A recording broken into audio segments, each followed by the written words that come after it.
আচ্ছা, কেমন লাগে যখন পরিশ্রম করা কোনো জিনিস খারাপ হয়ে যায় এবং সেটা আপনি আগেও চেষ্টা করেছেন এবং সেখানে সফলও হয়েছেন। হ্যালো এভরিওয়ান, কেমন আছেন সবাই? আশা করছি সকলেই ভালো আছেন। তো চলুন শেয়ার করি কোনো একদিনের মন খারাপের গল্প। এটা ছিল 2 দিন আগের ভিডিও। আগের দিন রাতে খুব ঝড় বৃষ্টি হয়েছিল এবং পরের দিন সকালবেলাও মেঘখানি ভার হয়েছিল। তো বাড়ি ফেরার পথে মনিকে নিয়েই বাড়ি ফিরেছিলাম। তারপরে আমি আবারও বেরিয়ে গিয়েছিলাম। তো বাড়ি ফেরার পথে পরে এরকম একটা সুন্দর রাস্তা, তাই জন্য একটু ক্যাপচার করে নিয়েছিলাম। তো বাড়ি ফিরেছিলাম কিন্তু 12টা বেজে গিয়েছিল।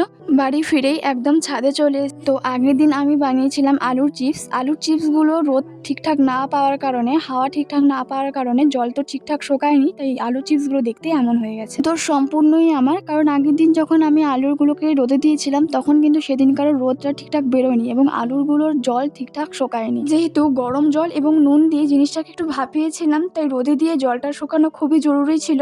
আগের দিন তো একদমই রোদ বেরোয়নি, আর তাই জন্য কালো হয়ে গেছিল জিনিসটা। তো কিছু কিছু ক্ষেত্রে তো কালো হয়ে যায়, কিন্তু সেটা ভেজেও খাওয়া যায়। কিন্তু আগের দিন তো একদমই রোদে জল শোকায়নি, পুরো একদম কালো হয়ে গেছিল এবং জিনিসটা একদম নরম নরম হয়ে গেছিল আর একটা বিচ্ছিরি গন্ধ বেরোচ্ছিল।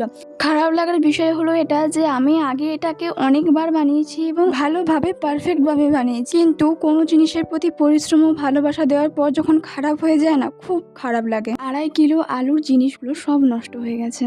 তো এগুলো সবই ফেলে দেওয়া হয়েছে। অনেকখানি মন খারাপ নিয়ে বসে বসে আঙুর খাচ্ছিলাম, তখন একজন আসে আমার মন খারাপের সঙ্গী হতে। এমনিতেও ওকে দেখলেই আমার মনটা ভালো হয়ে যায়, তার উপর যদি একটু আদর করে, ও মনটা একদম ফুরফুরে হয়ে যায়। কি একটা দোকান থেকে কিনে নিয়ে এসে মুখে দিয়েছে, কি বিচ্ছিরি খেতে। নিজে তো খাবে খাবে আর অন্যকে খাইয়েও টেস্ট করাবে যে খাও খাও। তারপরে আমাকে অনেকখানি আদর করার পর আমার যেন মনটা একটু ভালো লাগলো। তো এই ছিল আজকের ভিডিও। তো ভিডিওটা কেমন লাগলো জানাবে। তো এখন আসি, টাটা।